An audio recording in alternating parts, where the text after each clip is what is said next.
विनायक का अभिनंदन पूजन। काशी नगरी पर आए दिन असुरों द्वारा आक्रमण होने और विनायक द्वारा उनका संहार किए जाने से समस्त प्रजाजनों, ऋषि मुनियों, राज परिवारियों, विशिष्ट जनों आदि को यह विश्वास हो चला था कि अवश्य ही इन भगवान गजानन ने असुरों और दुष्कर्मियों को नष्ट करने के लिए अवतार धारण किया है। इसीलिए सभी का यह विचार हुआ कि इनका यथाविधान अभिनंदन एवं पूजन किया जाए। इसीलिए एक दिन अनेक प्रजाजन सूर्योदय से पूर्व ही राजभवन के द्वार पर जा पहुंचे। काशी नरेश ने उनका सत्कार करते हुए पूछा, आप लोगों ने किस लिए कष्ट किया?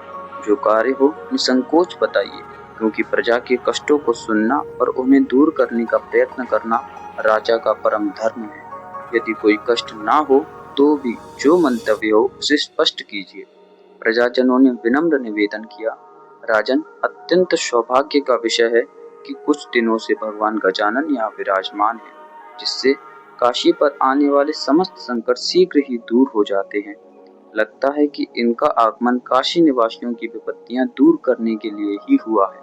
इसीलिए उनकी पूजा का सामूहिक रूप से अवसर मिल सके तो यह हमारा परम सौभाग्य होगा। हमें आशा है कि यह प्रार्थना अवश्य स्वीकार की जाएगी। महाराज के स्वीकार कर लेने पर उनका हार्दिक अभिनंदन किया गया। उसके बाद धनी और निर्धन यह चाहने लगे कि भगवान विनायक हमारे घर पधार कर भोजन करें।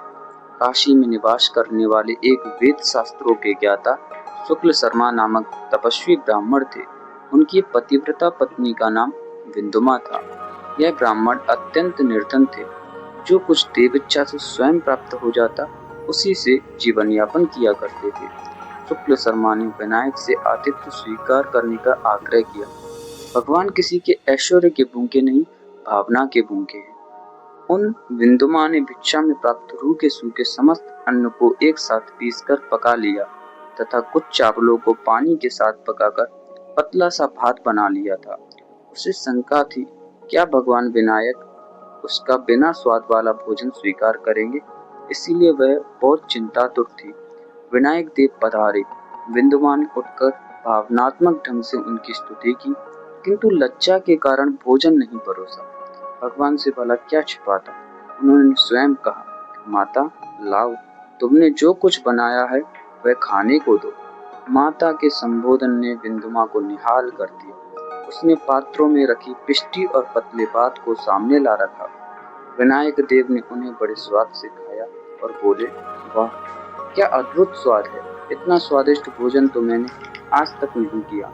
भोजन के पश्चात उन्होंने जल से हाथ धोए और फिर बोले, निष्पाप विप्रवर, मैं तुम्हारी भक्ति से अत्यंत प्रसन्न हूँ, अतः तुम्हारी जो इच्छा हो वो वर मांग लो।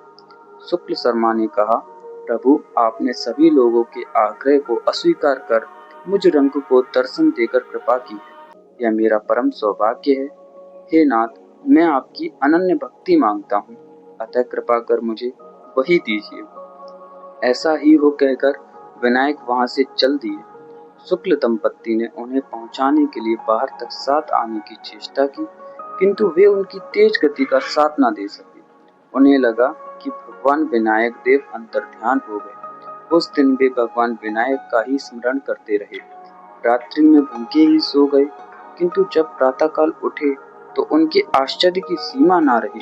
उनका पुराना टूटा फूटा घर न जाने कहाँ गया था। आँख खुलते ही उन्होंने स्वयं को एक अत्यंत वैभवशाली भवन में पाया। वे सोचने लगे कि हम कब कैसे यहाँ आ गए। तभी कुछ सेवकों ने वहाँ आकर कहा, हम सब आपके सेवक हैं, आज्ञा कीजिए, क्या करें। शुक्ल शर्मा समझ गए कि यह सब विनायक देव की ही कृपा है, अन्यथा मेरी यह जीर्ण सी कुटिया इंद्र भवन के समान कैसे हो जाती तथा ये सेवक सेविकाएं कहाँ से आ जाती। उन सर्वज्ञ प्रभु ने प्रत्यक्ष रूप में तो कुछ नहीं किया, परंतु परोक्ष रूप में हमें अतुलनीय वैभव प्रदान कर दिया। धन्य हो प्रभु, आपकी कृपा का वर्णन करने के लिए हमारे पास शब्द नहीं है।